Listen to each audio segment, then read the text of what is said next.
तैयार हैं? नमस्कार, मैं अपने सहयोगी विनीत पुनिया जी के साथ आप सभी का इस पत्रकार वार्ता में स्वागत करता हूं। इतवार के दिन आपको तकलीफ दी, लेकिन बहुत ही महत्वपूर्ण मुद्दा था। बात वो करते हैं ईमानदारी की, शुचिता की, पारदर्शिता की, लेकिन जब भाजपा शासित राज्यों को और उनके नेताओं को देखें तो एक के बाद एक भ्रष्टाचार के मामले सामने नजर आते हैं। और जब आप अपेक्षा करें उनके नेतृत्व से कि उस पर वो कोई कार्रवाई करेंगे तो वहां बिल्कुल सन्नाटा नजर आता है। हम आपके सामने उपस्थित हैं कर्नाटक के एक महत्वपूर्ण भ्रष्टाचार मुद्दा को लेकर के। हमारे साथ हैं हमारे सहयोगी साथी, 1999 से विधायक हैं, पूर्व मंत्री हैं, पूर्व अध्यक्ष कर्नाटक कांग्रेस के और वर्तमान एआईसीसी प्रभारी हैं महत्वपूर्ण राज्य तमिलनाडु और गोवा के। साथ हैं अखिल भारतीय कांग्रेस कमेटी के राष्ट्रीय प्रवक्ता प्रोफेसर गौरव वल्लभ। मैं पहले आग्रह करूंगा आदरणीय दिनेश गुंडू राव जी से कि वो आपको ब्रीफ करें इंग्लिश में, उसके बाद हिंदी में प्रोफेसर गौरव वल्लभ, और फिर सवाल लेंगे आपके। निवेदन यह है कि आज ये महत्वपूर्ण विशिष्ट मुद्दा है तो सवालों को इस विषय पर ही केंद्रित रहने दें। धन्यवाद।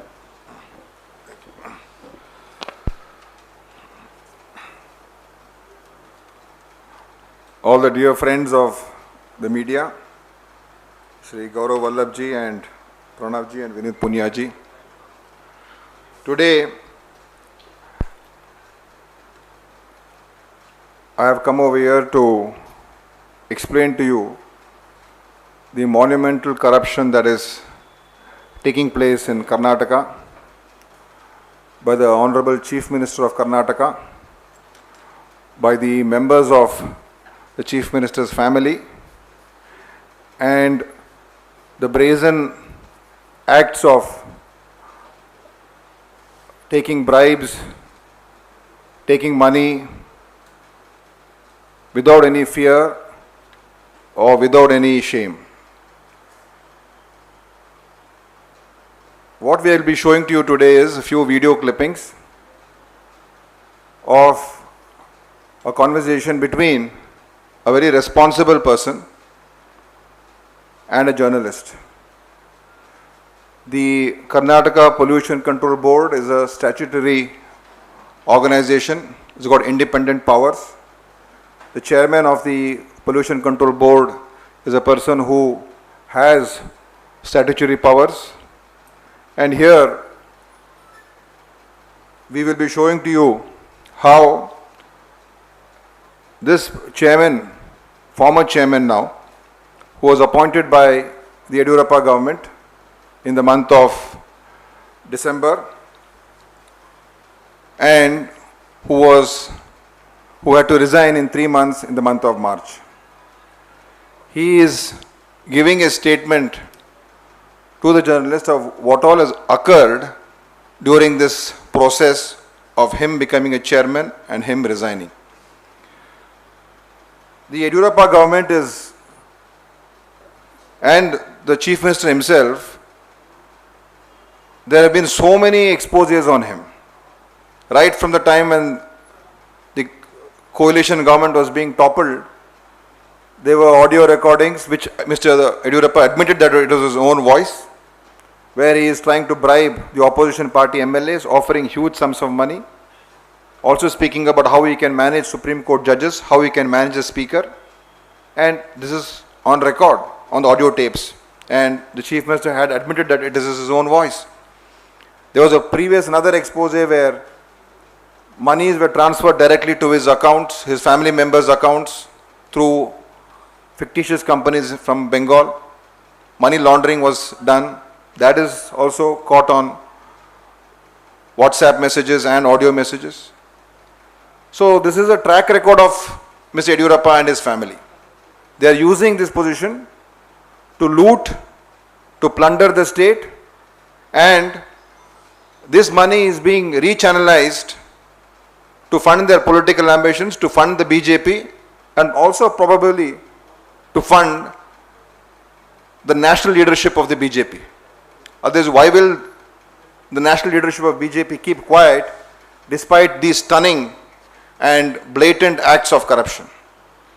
So here what we will be showing to you is the former chairman of the Pollution Control Board, Mr. Sudhindra Rao, him speaking where he says that this deal was struck for his appointment on 30th December 2019 for a payment of 16 crore rupees. The chairmanship of this board, he will get it if this much of amount is given to the family of Shri Yediyurappa. And this is done through a person who is a close relative of the Chief Minister, who is the present Jilla Panchayat President of the Bangalore Urban District, Mr. Mariswamy. And once this deal was struck and the monies had to be transacted, he also mentions how between 11th January 2020 and 22nd February 2020, he managed to mobilize 6.22 crores by selling off residential flats owned by his family members, as well as gold and silver jewelries belonging to his wife and daughters. And having failed to meet the immediate target of rupees 10 crores fixed by this Mariswamy, he further raises a loan of rupees 2 crore from HDFC Bank by pledging share documents of one of his daughters. Who is saying this? This is not an ordinary person saying.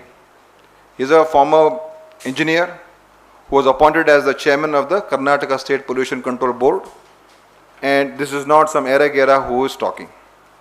So totally about 9.75 crores was handed over by him to CM's relative Mr. Mariswamy in various dates between January and February. And these monies were paid in installments. This Mr. Mariswamy introduces this person to the trio of Mr. Yediyurappa's clan. One person, the infamous, well-known, one of the closest to the national leadership of BJP, who walks into Delhi and meets all the leaders on the day of his arrival, all doors open to him. That is the younger son of the Chief Minister, Mr. Vijayendra, the grandson of the Chief Minister, Shashidhar Maradi, and a close cousin of theirs, Mr. Sanjay Shri. These are the three people who are also involved in the previous expose which was done, which is now pending in courts. So he mentions he meets these people, and these people are also trying to pressurize him to give NOCs to get environment clearances for companies, because environment clearance is essential for any company, to any industry to start, and these people keep pressurizing him. And the pressure becomes so intense that he is not able to meet the demands of these family members. And according to Mr. Rao, he goes on to say that the CM members have collected not less than rupees 60 crores as bribes from these concerned parties, whenever his signatures were required to be signed for approval of NOCs, those amounts they have collected directly from these industries, and his estimate is about 60 crores has been collected. So, and he also mentions very clearly, if you see in the video, that the Chief Minister himself calls him on many occasions to insist on the work to be done. He calls from Davos, he calls from Mauritius. Mr. Sudhindra Rao is saying that the Chief Minister says that all my family members, we have all traveled to Davos or Mauritius, and this company Molex has, I think, taking care of all the expenditure abroad, so these files have to be cleared immediately. And he clears that Molex files, that is also you can see in the video. And once the CM lands in Delhi, lands in Bangalore after his visit, he calls up he calls me up and he says he's very happy that his work has been done. So this is the kind of brazen acts of corruption that our Chief Minister, Mr. Yediyurappa, and his family members are doing in Karnataka. And when the pressure on him becomes too much to provide sanctions for works which are completely illegal, the family members turn against the Sudhindra Rao. He also mentions how they take his signature saying it's meant for some other purpose, and use that signature as a resignation, because you cannot remove a chairman of the board because it's a fixed term of 3 years. So no government can remove a chairman of a pollution control board unless the person himself resigns, or there has to be some court order or some other reason for that person to be changed. The government itself suo motu cannot.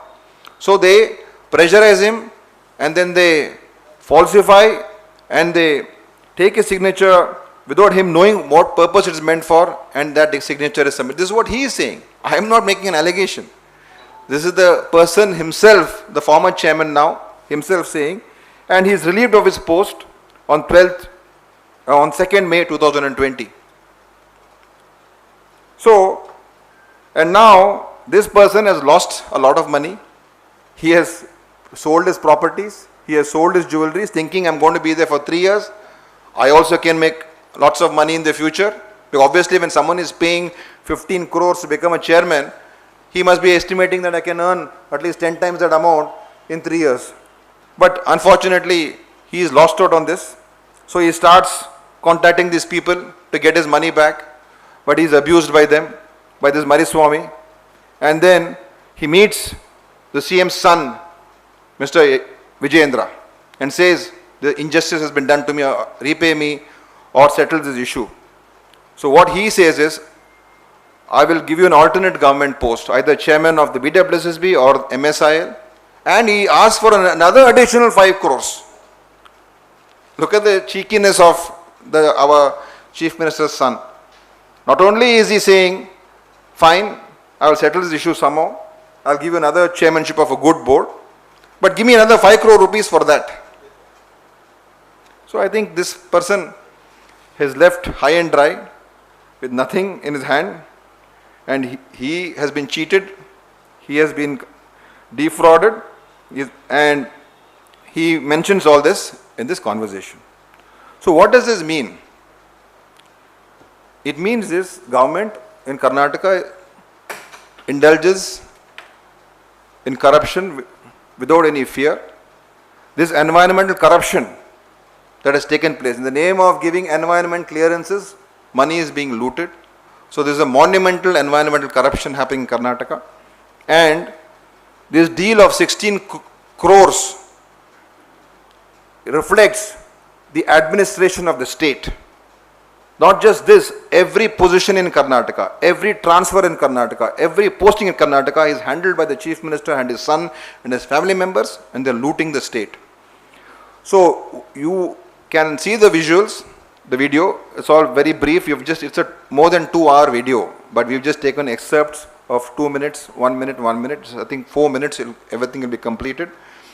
And the Congress party is demanding 3 things. If the BJP has got any morality, if Mr. JP Nadda, who goes around giving major speeches and bhashans all over the country, if Mr. Amit Shah, who is supposed to be now the person in control of law and order in this country, if they have any semblance of morality, they should immediately sack the Chief Minister. But we demand that the Honorable Chief Minister of Karnataka, Mr. Yediyurappa, after this serious nature, these charges, he should immediately resign from the post of the Chief Minister. The second thing that we demand is that an independent judicial probe should be ordered by the government, that should be headed by the Chief Justice of the Karnataka High Court, because this requires a probe which is fair and transparent and without any pressure that can be applied on any individual. So it should be a very transparent probe, and we demand that the Chief Justice of Karnataka should be made the head of the probe, and he should look into these matters of corruption to uncover the entire matter and send the culprits, whoever they are, behind bars. And we urge, because at every drop of a hat, opposition party leaders are targeted, ED, IT, CBI is used, cases are fixed, and they are threatened and blackmailed. But what about these allegations? Why is the CBI, ED, IT authorities not acting? So we urge the CBI, ED and IT to investigate this matter and uncover the entire truth. They should not be just lapdogs of the Bharatiya Janata Party. They should act independently. And these are serious allegations, serious revelations made by a very responsible individual. And this has been happening at a very, very regular interval. And these things is in the notice of the Bharatiya Janata Party leadership, national leadership. But they are not acting, they are not doing anything. The biggest question is why? And for that, probably we will give you the answer later. But now, you can watch the videos, and then Mr. Gaurav Vallabh ji will address to you in Hindi, and then any further questions you need to ask, we will be happily ready to reply on this particular subject. Thank you.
All four payments, they have kept 60 lakhs with them, 140 one to nice one.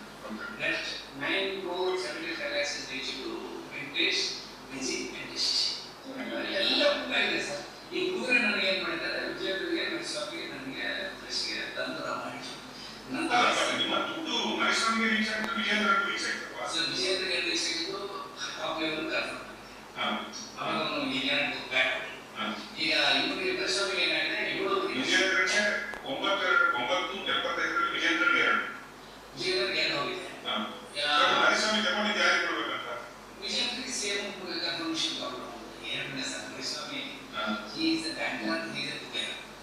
Booker ಅವರಿಗೆ 90 ಕೊಟ್ಟಿದೆ sir.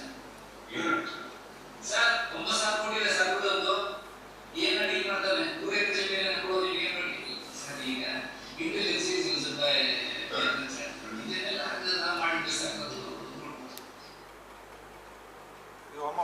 Two more short clips. We got 3.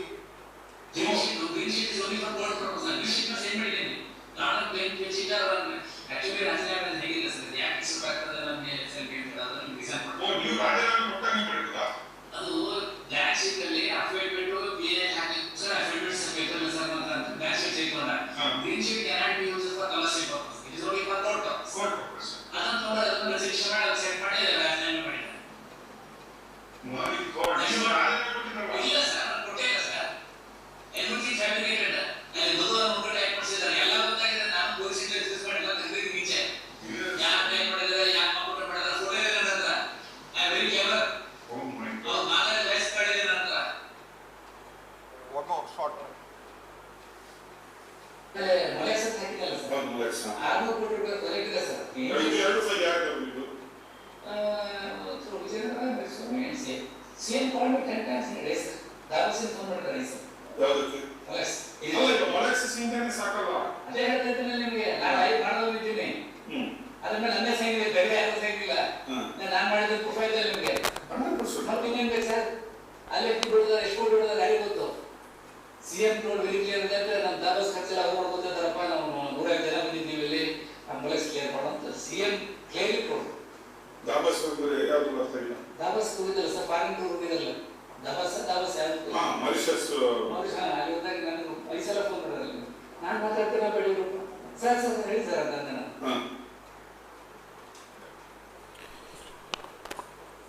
सभी साथियों को सादर नमस्कार। शुरू करें।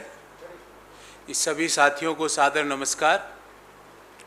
साथियों, जैसा आदरणीय दिनेश गुंडूराव जी ने अंग्रेजी में अपनी बात कही, 3-4 तथ्य मैं आपके सामने रखना चाहता हूँ। आपने आज तक सुना होगा कि कोई भी पद के लिए योग्यता होती है कि भाई इंजीनियरिंग किया हुआ हो, या 10 साल का अनुभव हो, या 20 साल का अनुभव हो। कर्नाटक में कोई भी पद चाहिए तो उसकी बिडिंग प्रोसेस है, और ऐसा मैं नहीं कह रहा, कांग्रेस पार्टी नहीं कह रही। उस पद पर रहे हुए व्यक्ति, और कौन सा पद? Karnataka state pollution control board पे रहे हुए व्यक्ति डॉक्टर राव, वो कह रहे हैं मेरे को ये पद मिला 16 करोड़ के दाम पर। ये डॉक्टर राव का स्टेटमेंट है। कौन सी सरकार वहां पे? वो सरकार जो बातें क्या करती है, ना खाऊंगा ना खाने दूंगा, और वहां पे पद कैसे मिला? 16 करोड़ की बिडिंग प्रोसेस हुई उनकी, मतलब 16 करोड़ दो आप और ये पद पाओ। तो ये डॉक्टर राव ने इस वीडियो में बताया कि 16 करोड़ में उन्होंने Karnataka state pollution control board का पद पाया। फिर क्या हुआ साहब, आगे जैसे ही चले, और पॉल्यूशन कंट्रोल के चेयरमैन का क्या कार्य होता है कि ये देखें कि कोई कंपनी पॉल्यूशन नियमों की अवहेलना तो नहीं कर रही, कोई कंपनी ऐसी चीज़ों का एफिलिएंट्स का इस्तेमाल तो नहीं कर रही जिससे पर्यावरण को या आम व्यक्ति की, लोगों की ज़िंदगी को नकारात्मक प्रभाव पड़े। तो ये पद पाने वाले डॉक्टर राव ने क्या कहा कि जब ही वो पद पे बैठे, और कब बैठे पद पर?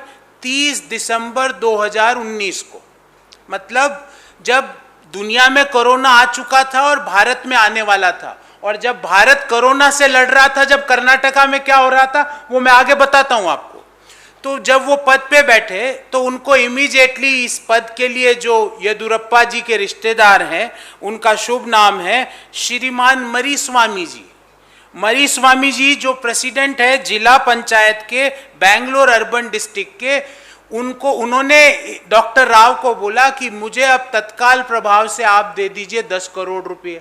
डॉक्टर राव बोले मेरे पास तो है नहीं। आपने देखा इस वीडियो में, उन्होंने कहा कि उन्होंने 9.5 करोड़ रुपया इकट्ठा किया। कैसे किया? अपने 5 फ्लैट बेचे, अपनी बेटी के नाम से जो उन्होंने शेयर्स को ट्रांसफर किया था उस शेयर्स को बैंक को देके कुछ लोन लिया, और 9.5 करोड़ रुपए मरीस्वामी जी को उन्होंने दिए। जैसा वो खुद कह रहे हैं, ये हम नहीं कह रहे। जो भी बात कही जा रही है वो डॉक्टर राव, जो कि इस पद पर 30 दिसंबर 2019 को आसीन हुए, किसने किया? येदुरप्पा जी ने।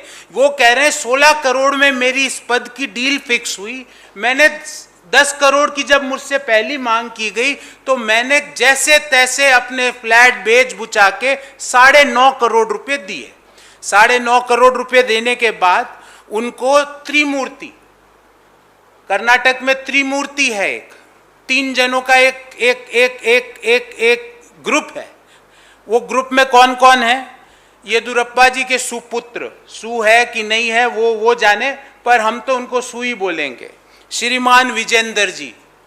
फिर है दूसरे त्रिमूर्ति के दूसरे हमारे आदमी हैं, ग्रांडसन है येदुरप्पा जी के, शशिधर मराडी।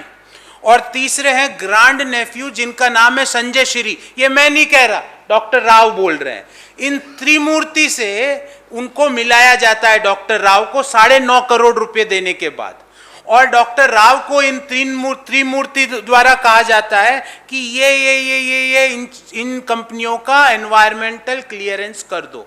डॉक्टर राव कह रहे हैं कि इस एनवायरमेंट क्लियरेंस के बदले उन्होंने निश्चित रूप से 60 करोड़ रुपए की ब्राइब, रिश्वत ली होगी, ऐसा डॉक्टर राव का कहना, हमारा नहीं कहना है। फिर आगे क्या होता है?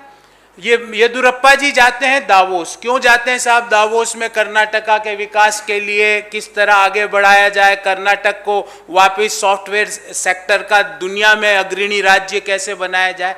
पर येदियुरप्पा जी का दावोस में मन नहीं लग रहा है, क्योंकि वो कह रहे हैं कि दावोस में जो जिन्होंने मेरा खर्चा दिया, जिन्होंने मेरे परिवार का खर्चा किया, उस कंपनी का एनवायरमेंटल क्लियरेंस करो। और वो दावोस से डॉक्टर जो राव हैं, जो कि Karnataka state pollution control board के चेयरमैन हैं, उनको फोन कर रहे हैं कि भैया मेरे उसका क्या हुआ। ये वो डॉक्टर राव कह रहे हैं कि जिन लोगों ने मुझे यहाँ भेजा, जो लोग मेरा खर्चा उठा रहे हैं, मेरे परिवार का खर्चा उठा रहे हैं दावोस में, उन लोगों का एनवायरमेंट, और 2 कंपनियों का नाम लिया उन्होंने, जो कि इस वीडियो में भी नाम इंगित किया गया है। वहां से डॉक्टर राव को फोन किया जाता है, डॉक्टर राव ने उसका एनवायरमेंटल क्लियरेंस कर दिया। तो येदियुरप्पा जी ने कहा बहुत बढ़िया काम किया, कल सुबह आओ नाश्ते पे। उनको नाश्ता कराया जाता है मुख्यमंत्री जी के साथ। जब नाश्ता हो जाता है तो उसके बाद आगे की घटना आप सुनिए। उसके बाद उनको कहा जाता है कि ये कंपनियों की एनवायरमेंटल क्लियरेंस दे दो।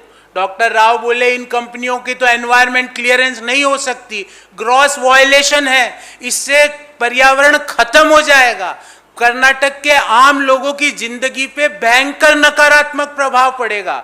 तो उनको बोला फिर जाओ यहां से, फिर निकलो। तो उन्होंने कहा मेरा तो 3 साल का अपॉइंटमेंट हुआ। कब हुआ? दिसंबर 30, 2019 को। तो उनको कहा गया नहीं है, अच्छा ठीक है। उन्हीं के दफ्तर के एक आदमी ने ग्रीन शीट कहाँ को यूज होती, कोर्ट कचहरियों में, उस ग्रीन शीट पे एक हस्ताक्षर ले लिया जाता है ये कह के कि कोर्ट में एफिडेविट फाइल करना है। वो गए हुए थे आंध्र प्रदेश में तीर्थ यात्रा में 2 मई 2020 को। ध्यान रहे 2 मई 2020 कब था? जब पूरे देश में कोरोना की पहली लहर के कारण हम सब लोग घरों में कैद थे। उस समय उनसे एक ग्रीन शीट पर हस्ताक्षर ले लिया जाता है, ऐसा डॉक्टर राव कह रहे हैं। और उस हस्ताक्षर पे उनका रेजिग्नेशन टाइप होके वो इमीडिएटली, वो जब तीर्थ यात्रा में है तो उनको पता चलता है कि उन्होंने रेजिग्नेशन कर दिया और वो एक्सेप्ट भी हो गया। जिसने रेजिग्नेशन दिया उसको पता ही नहीं, उसको कह रहा है आपका रेजिग्नेशन एक्सेप्ट हो गया, ऐसा डॉक्टर राव कह रहे हैं। फिर आगे सुनिए, अभी कहानी खत्म नहीं हुई। फिर जब डॉक्टर राव बोले वापस आए तो बोले अरे मेरे तो 9.5 करोड़ रुपए दिए हुए हैं आपको, अब मेरे को क्या करो? तो बोले अच्छा कोई बात नहीं, आपको दूसरा पद दे देते हैं। पद कौन से ऑफर किए? Bangalore water supply and sewerage board, बोले इसके बना देते हैं आपको चेयरपर्सन। या मैसूर सेल्स इंटरनेशनल लिमिटेड, इसका चेयरपर्सन बना देते, पर इसकी भी कीमत है 5 से 6 करोड़। हम नहीं कह रहे, कांग्रेस पार्टी नहीं कह रही, वह व्यक्ति कह रहा है जो Karnataka state pollution control board में येदियुरप्पा जी द्वारा नियुक्त किया गया था।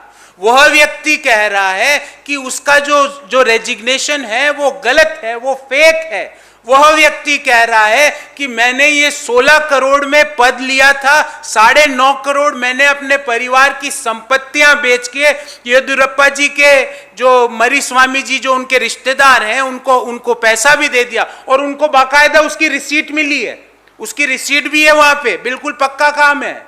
ये रिसीट दी जा रही है कि आपसे मिल गया हमको 9.5, ऐसा डॉक्टर राव कह रहे हैं अपने वक्तव्य में। ये डॉक्टर राव कह रहे हैं कि जो मैंने एनवायरमेंटल क्लियरेंस करी 60 कंपनियों की, उसका 60 करोड़ रुपया ब्राइब लिया होगा। डॉक्टर राव कह रहे हैं कि जो 9.5 करोड़ रुपया मैंने मरीस्वामी को दिया, उसमें से 2 करोड़ रुपया विजेंद्र जी को चले गया। ये डॉक्टर राव का कथन है। ये शासन व्यवस्था है उस पार्टी की जो यहां दिल्ली में बैठ के कहती है ना खाऊंगा ना खाने दूंगा। ये हम नहीं कह रहे, ये कर्नाटक पे एक जिम्मेवार व्यक्ति, एक इंजीनियर जिसको येदियुरप्पा जी ने अपने Karnataka state pollution control board का चेयरपर्सन बनाया। तो क्या हुआ, 2 मई 2020 को उनका इस्तीफा, उस ग्रीन शीट पे सिग्नेचर से उनका इस्तीफा टाइप हो गया। उसी समय वो एक्सेप्ट भी कर लिया गया मुख्यमंत्री के द्वारा। ये देखिए त्वरित कार्यवाही देखिए आप। कोई कर्नाटक में किसी व्यक्ति को रोजगार मिलने की ऐसी कोई संभावना हो तो मुख्यमंत्री जी दावोस जाते हैं उसकी संभावना तलाशने। दावोस से इनको फोन करते हैं, अरे मेरे परिवार का जो खर्चा वहन कर रहा उसको क्लियरेंस दो। ये भाई साहब यहाँ डॉक्टर राव जी उनका क्लियरेंस करते हैं तो उनको नाश्ता कराया जाता है। जब नाश्ता कराया जाता है और कुछ कंपनियां दे दी जाती है, वो मना करते हैं तो उनके हस्ताक्षर एफिडेविट में लेके पूरा रेजिग्नेशन लेटर टाइप कर दिया जाता है और उसको एक्सेप्ट कर लिया जाता है। कितने महीने रहे ये अपने पद पर? 4 महीने। दिसंबर 30 को नियुक्त हुए, 2 मई को उनका रेजिग्नेशन हो गया। वो स्वयं कह रहे हैं कि मेरा रेजिग्नेशन फेक है, वो स्वयं कह रहे हैं कि मेरा रेजिग्नेशन गलत तरीके से लिया गया, वो स्वयं कह रहे हैं कि मैंने 9.5 करोड़ रुपए येदुरप्पा जी के रिश्तेदार को इस पद को पाने के लिए पैसा दिया। वो स्वयं कह रहे हैं कि मैं इन 3 त्रिमूर्ति विजेंद्र जी, मराठी जी, शशि और संजय श्री से जाके मिला। वो स्वयं कह रहे हैं कि मुझे मुख्यमंत्री जी ने दावोस से फोन किया, मॉरिशस से फोन किया। वो स्वयं कह रहे हैं कि जो एनवायरमेंटल क्लियरेंस उन्होंने दी उसकी 60 करोड़ रुपया उन्होंने सरकार ने या जो जिन लोगों ने डील करी वो 60 करोड़ रुपया उसकी रिश्वत ली होगी। कब हो रहा था ये सब? मार्च, अप्रैल, जनवरी, फरवरी पिछले साल। मार्च अप्रैल में आपकी और मेरी क्या हालत थी? हम लोग घरों में बंद थे, हमारी नौकरियां जाने की खबरें आ रही थी, हमारी सैलरी कट होने की खबर आ रही थी, हमारी सैलरी नहीं मिलने की खबर आ रही थी, हमारे नियर एंड डियर लोगों को कोरोना का इन्फेक्शन हो रहा है, देश में लोगों की, हमारे साथ वाले लोगों की, हमारे रिश्तेदारों की मृत्यु हो रही है, ऐसी खबरें आ रही थी। उस समय जो डॉक्टर राव का फेक रेजिग्नेशन लेटर टाइप किया जा रहा था, इस बाबत हम मांग करते हैं भारत के सभी लोगों के द्वारा, कर्नाटक के मेहनती लोगों के द्वारा, कांग्रेस पार्टी के हर कार्यकर्ता के द्वारा, पहला कि अगर येदुरप्पा जी में थोड़ी मॉरलिटी है तो तत्काल प्रभाव से मुख्यमंत्री पद से इस्तीफा दें, क्योंकि जब उन्हीं के द्वारा अपॉइंटेड आदमी, और वो भी स्टेट पॉल्यूशन कंट्रोल बोर्ड के चेयरपर्सन, जब वो इतनी गंभीर और इतनी डायरेक्ट रिश्वत के बातें टीवी के सामने, आपके सामने हमने रिकॉर्डिंग चलाई, सामने बैठ के बोल रहे हैं, तो तत्काल प्रभाव से मुख्यमंत्री पद से वो इस्तीफा दें। दूसरी मांग भारत के लोगों के द्वारा, दूसरी मांग कर्नाटक के मेहनतकश लोगों के द्वारा, दूसरी मांग कांग्रेस पार्टी के कार्यकर्ताओं के द्वारा यह है कि immediately under the supervision of chief justice of Karnataka high court, immediately probe जांच की इमीडिएट ऑर्डर किए जाए, जो directly under the supervision of मुख्य न्यायाधीश ऑफ कर्नाटक हाई कोर्ट के अंतर्गत इमीडिएट जांच की जाए। और last but not least, ED, CBI, income tax का काम सिर्फ चुनाव के दौरान कांग्रेस के नेताओं के घरों पर, ऑफिस पे, ठिकानों पे छापे मारना ही नहीं है। उनका काम यह है कि वो इमीडिएटली जब इस तरह की गंभीर चिट्स मार्केट में घूम रही है, जहां व्यक्ति 9.5 करोड़ रुपया देके और जिसको मिल रहा है वो रिसीट कर रहा है, एक व्यक्ति खुलेआम बोल रहा है कि 60 करोड़ रुपया येदुरप्पा के जो त्रिमूर्ति है उन्होंने इन एनवायरमेंट क्लियरेंस में कमाए हैं।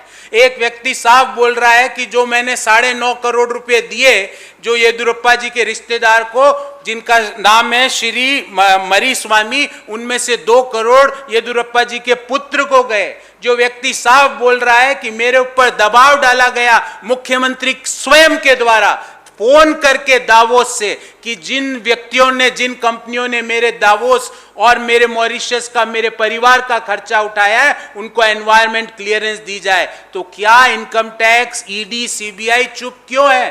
क्यों नहीं इमीडिएटली जांच चालू हो, ताकि पता लगे कि ये भ्रष्टाचार की जड़ें और कहां तक फैली है, ताकि पता लगे कि कर्नाटक के मेहनतकश लोगों का पैसा कहां जा रहा है, किस तरह उपयोग में हो रहा है, ताकि पता लगे देश को कि ना खाऊंगा ना खाने दूंगा वाले लोगों की वास्तविक सच्चाई क्या है। हमारी ये 3 मांगे हैं। मैं आपके सवालों के लिए तैयार हूँ। आपका कोई इस विषय पर कोई स्पेसिफिक प्रश्न हो तो ज़रूर पूछिएगा, क्योंकि आज की जो हमारी विशेष प्रेस वार्ता, क्योंकि संडे के दिन हमने आपको बुलाया, आप सब लोग आए, तो इस विषय पर ही हम रहें आज इम्पॉर्टेंट प्रेस वार्ता में, तो हम एक एक पॉइंट का मैं जवाब दे सकता हूँ।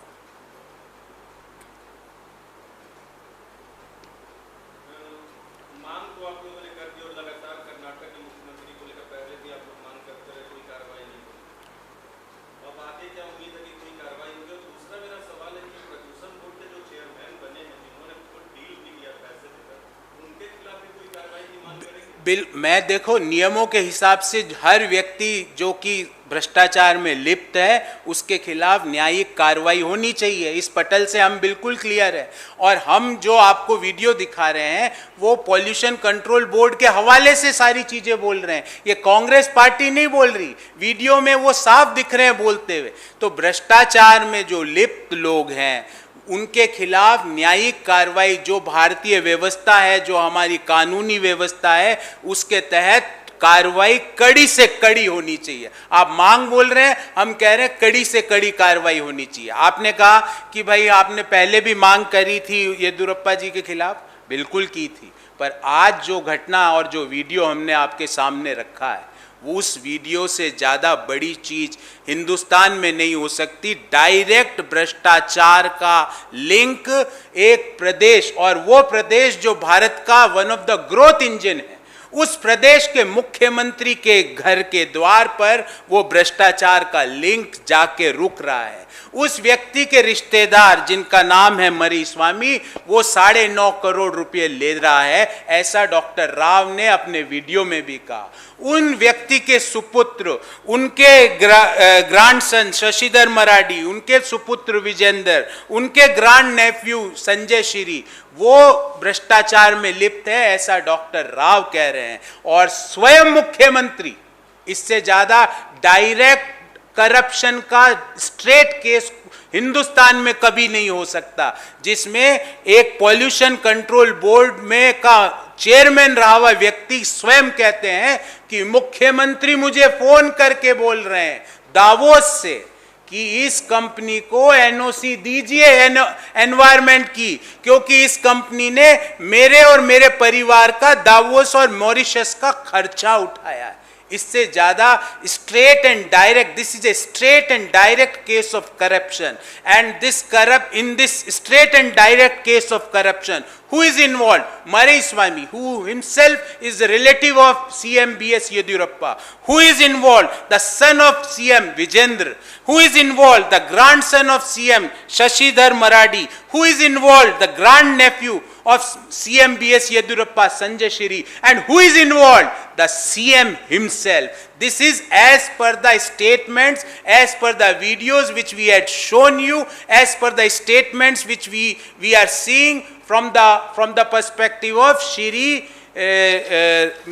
Dr. Sudhinder Rao, who was the chairman of Karnataka Pollution Control Board from 30th December 2019 to 2nd May 2020 for only 4 months, and he had filed a writ petition also, for your information, that his signature which was taken on his resignation was ostensibly for submitting an affidavit before the court. उनका signature लिया गया green sheet पर यह कह के कि ये हम एक एफिडेविट फाइल करेंगे, और उस समय वो मंत्रालयम आंध्र प्रदेश में तीर्थ यात्रा पे गए हुए थे, और उनको पता चलता है कि उनका रेजिग्नेशन पे, उनके सिग्नेचर पे उनका रेजिग्नेशन टाइप हो गया और रेजिग्नेशन एक्सेप्ट भी हो गया।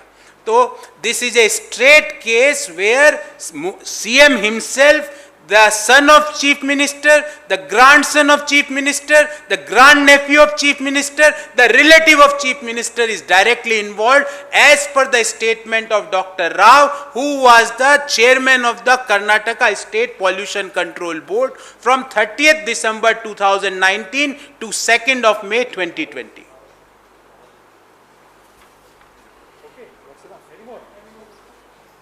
Thank you.